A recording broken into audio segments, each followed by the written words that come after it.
So let's take a look at another Breeders' Cup prep. This one for the juvenile turf.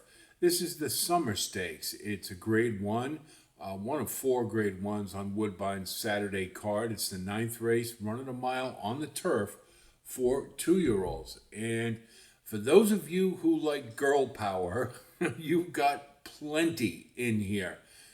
We've got one, two, three, four, five fillies taking on the boys in here, and a couple of them I think have a pretty good shot. So this is a field of 14, and with 2-year-olds, and of course, anything's possible here without question. Now we have a couple of notes to make. You'll see an asterisk by quite a few horses in here, and that denotes a non-Mark Cassie starter. So, uh, do the math. So there's one, two, three, four, five, six, seven. So Cassie has half the field in here. And we've got to do that little roulette game we played with Chad Brown. The other Chad Brown, maybe it's the other Mark Cassie, whichever one you can figure out, it, are the ones to go with. But it's a deep field without question. We've got a couple of shippers, Al Kudra for Charlie Appleby, William Buick in the irons, and we all know about him when shipping to the States. And you've got New Century for Andrew Balding, who has got a win under his belt, and also a pretty good second to Al Kudra as well. So the rest of these, I mean, you've got a lot of horses who've broken their maidens or have yet to, like Will Rain. It was it. I mean, your guess is as good as mine on a lot of these. I mean, we have to. What I look for when I in this race is I just look for their action, the way they carry themselves across the turf, if in fact they've run on turf, and that kind of gives me an indication of a horse who can move forward on the grass.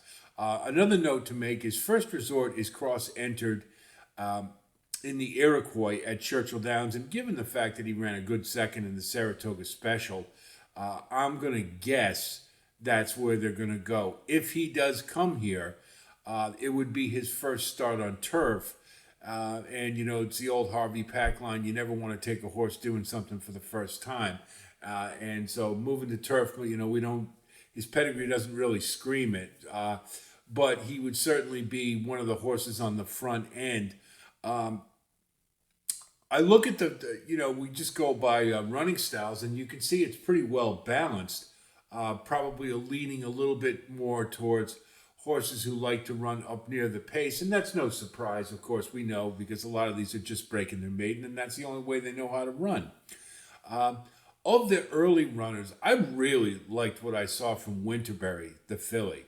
If she wasn't in the 14 hole, I'd be really even more excited about her chances. Obviously, it's a real tall order coming from that far out, but she just had really smooth action, really nice stride, and seemed to have plenty left in the stretch. And I really like this filly. I think she could do a lot of damage in the when they get more serious at 3. But right now, Winterberry's a horse I think might be a sleeper at 10-1, and I'm going to use, again, don't like the post, but hard to know. I mean, it's never a great thing to be that far outside, but it's also not a bad thing either in some respects, because no traffic issues, nothing to worry about. Just has to hustle out from the gate, and if she does want to take the lead, that's where she'll have to do it. Nothing to say she can't rate either. We don't know if she can or not yet, but I just really liked what I saw from Winterberry. So if you're looking for one of the fillies to upset the apple cart, I think Winterberry makes a lot of sense. Cairo Caper beat Dream On in the Soaring Free, as well as Cool Collected. And Cairo Caper looked awful comfortable on the turf. Being by Cairo Prince, I don't think stretching out is going to be a problem. Comes from off the pace, and I think is a very logical horse in here of the Canadians, for sure. And Other than that, I mean, for the early runners, those were really the only two that really stuck out to me. And I wouldn't be surprised if Winterberry has an alternate running style given the post position, but we'll just have to see about that. Um, we come to the Europeans, the shippers, Al Qudra and New Century. Now, the one thing that may sway things towards the domestic horses, the Canadians, is the fact that Al Qudra and New Century have yet to run around a turn. They have been running in straightaways, as is the case with sprints in Europe, and even up to a mile. They're all straightaways. Al Qudra certainly showed a really nice turn of foot in the stretch in this is the Pat Ettery Stakes. When the button was pushed, just blew right by New Century, or blew ahead of New Century, I should say, and drew off. And so there's a nice turn of foot here. And, I'll believe that Charlie Appleby will condition this horse to run around turns without an issue. I don't think that's going to be a problem. So, given what I saw from Al Qudra, this is a horse certainly you have to take seriously and would be my pick to win this race. New Century was a distant second, as I said, and it was a small field and came back following that race and did run at a mile in a 3-horse field and barely hung on to win. Luther was really clipping at his heels going into the stretch. So it's not a lock to me that New Century is going to be second to Al Qudra again.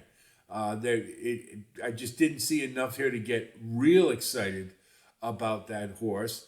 But again, Andrew Balding, not one to ship unless there's a good reason for it. So probably would be happy if Al Qudra wasn't in this race.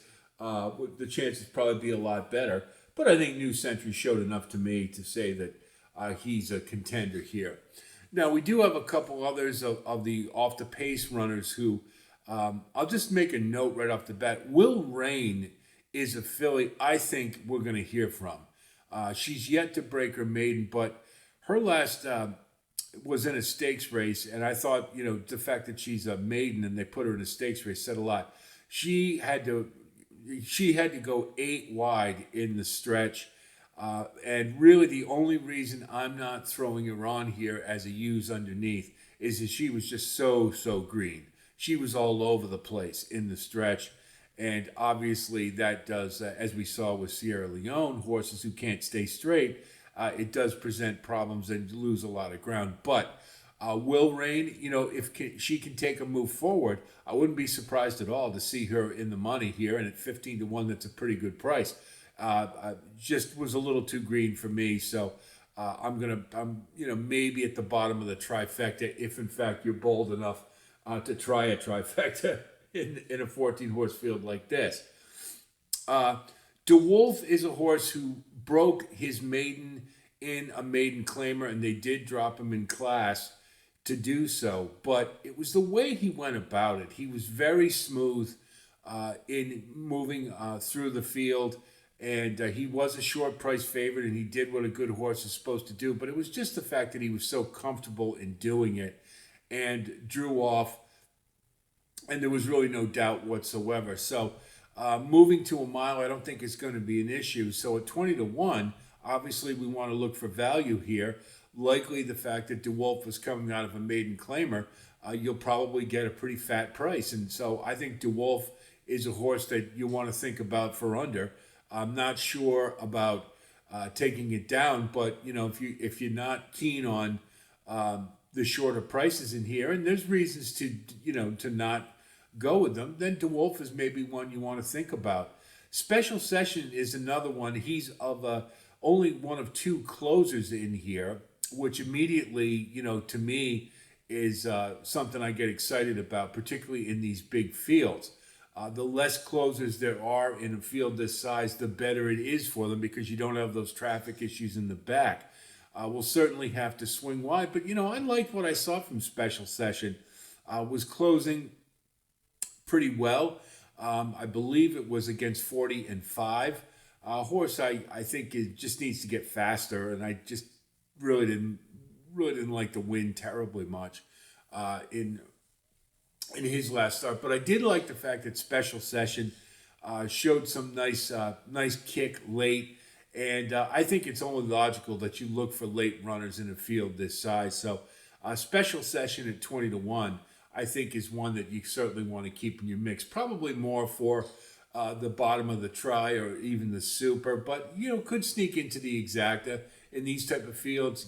Anything's possible. The main thing to understand is take out the Europeans, and everybody else in here is very evenly matched, I think, and for the most part. So then it's just a question of who's going to move forward, who won't, and based upon the replays I watched, I've got the ones I think look logical to move forward. And again, Winterberry. But if it wasn't the 14 hole, I would have very high hopes that could upset the apple cart and win this. So we go to our wagering strategy. We're going to go with Al Kudra on top. And at 3 to 1, if we can get that price, I think that's a steal for Charlie Appleby. Probably won't. And then we'll adjust accordingly. But we want Al Kudra to win. And then we'll do a 9-10 cold exacta, the two Europeans. And then we'll follow that up with a 9-6 cold exacta with Cairo Caper. And then a 9-14 with Winterberry.